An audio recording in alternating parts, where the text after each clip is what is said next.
Bismillahirrahmanirrahim. Assalamualaikum warahmatullahi wabarakatuh. Perkenalkan, saya Heni Afiani dengan NIM 112010891, mahasiswa dari Universitas Pelita Bangsa. Video ini dibuat untuk menyelesaikan salah satu tugas tengah semester dengan mata kuliah manajemen syariah. Di sini saya akan menyampaikan materi yang berjudul Gaya Kepemimpinan Syariah. Pendahuluan Islam mendorong umatnya untuk mengatur kehidupan bersama dalam bermasyarakat, berbangsa, dan bernegara. Kriteria kepemimpinan orang yang dikenal atau dicintai oleh orang yang dipimpinnya.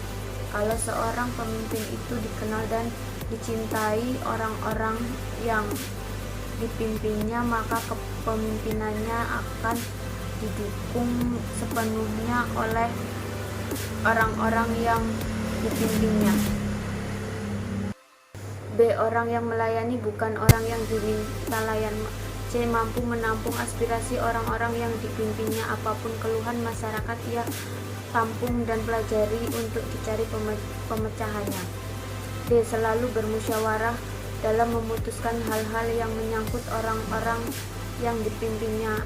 Ia menghargai saran dan pendapat orang-orang yang menjadi pengikutnya. E. Memiliki pengetahuan dan kemampuan yang cukup sehingga dapat melaksanakan tugas kepemimpinannya. F. Memahami kebiasaan dan bahasa orang yang menjadi tanggung jawabnya. D. Mempunyai karisma dan wibawa. Karisma dan wibawa ini tidak harus dari warisan darah orang tua yang juga pemimpin, tetapi dapat dibentuk melalui taat beribadah, hubungan sosial baik, sikapnya santun, konsekuen, satu kata dengan perbuatan, tidak membeda-bedakan dalam memberikan pelayanan. H. Konsekuen dengan kebenaran. I. Bermuamalah dengan lembut. J. Saling memaafkan antara pemimpin dengan yang dipimpin. K. Membulatkan tekad dan tawakal. I. Sadar dengan adanya muraqabah, yaitu pengawasan melekat atau waskat dari Allah. M. Mempunyai power atau pengaruh agar ia dapat melakukan tugas pengawasan atau monitoring dan evaluasi. N. Tidak membuat kerusakan di muka bumi. O. Mau mendengar nasihat dan tidak sombong. Gaya atau model kepemimpinan. Kepemimpinan adalah kompleks dan gaya kepemimpinan yang paling tepat adalah tergantung pada situasi dan bukan gaya tertentu yang dominan. A. Gaya kepemimpinan berbaur dengan bawahan atau menyatu. Gaya kepemimpinan yang disebut Max Weber dengan istilah pemimpin yang baik adalah ibarat sapu lidi yang berada dalam satu ikatan. Sejarah kepemimpinan Rasulullah SAW mencatat salah satu indikator keberhasilan Muhammad SAW dalam merealisasikan misinya adalah gaya kepemimpinan yang dekat atau berbaur. B. Gaya kepemimpinan otoritarian. Dalam gaya kepemimpinan otoritarian ini, peran pemimpin untuk mengambil keputusan lebih dominan. Gaya kepemimpinan otoritarian ini di zaman modern dan globalisasi ini sudah tidak populer lagi.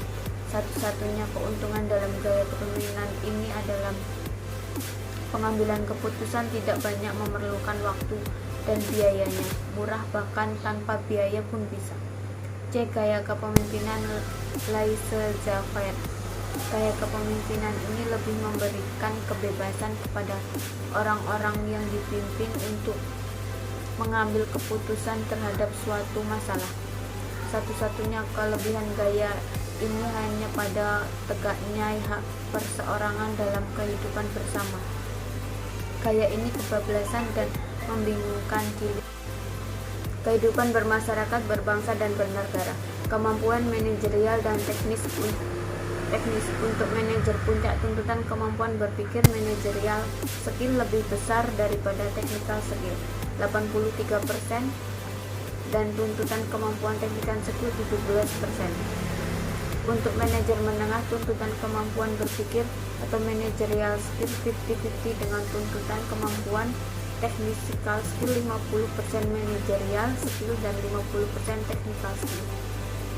3. Untuk manajemen tingkat rendah, tuntutan kemampuan berpikir managerial skill kurang atau tumbuh tuntutan technical skill 17%, managerial skill 83%, technical skill. Adapun berita yang terkait dari materi gaya kepemimpinan sebagai berikut. Terjadi aksi mogok kerja, menuntut percobaan, dan penahanan Bupati Temanggung, Jawa Tengah, Bapak Ari Prabowo masih terus disuarakan kalangan pegawai negeri sipil di Temanggung. Ribuan PNS masih melakukan mogok kerja dan berkumpul di kantor sekretariat daerah Temanggung. Hal tersebut sebenarnya dipicu oleh gaya kepemimpinan Bupati Temanggung yang tidak populis. Ironisnya lagi, pengunduran massa justru ditanggapi secara arogan pula. Kasus Bupati Temanggung merupakan pelajaran bagi para pejabat di daerah lain menata diri agar menjaga sikap dan tingkah laku dalam pemimpin daerahnya masing-masing. Sikap arogan, semena-mena, dan bertindak mumpung menjadi pejabat atau mentang-mentang menjabat bukan pemimpin yang pantas. Satu hal yang betul-betul harus dipahami adalah kepemimpinan bukan hanya berbicara mengenai siapa yang dipimpin, namun juga bagaimana cara memimpin.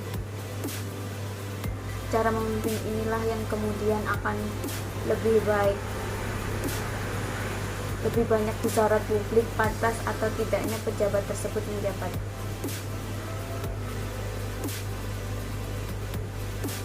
Sekian, terima kasih.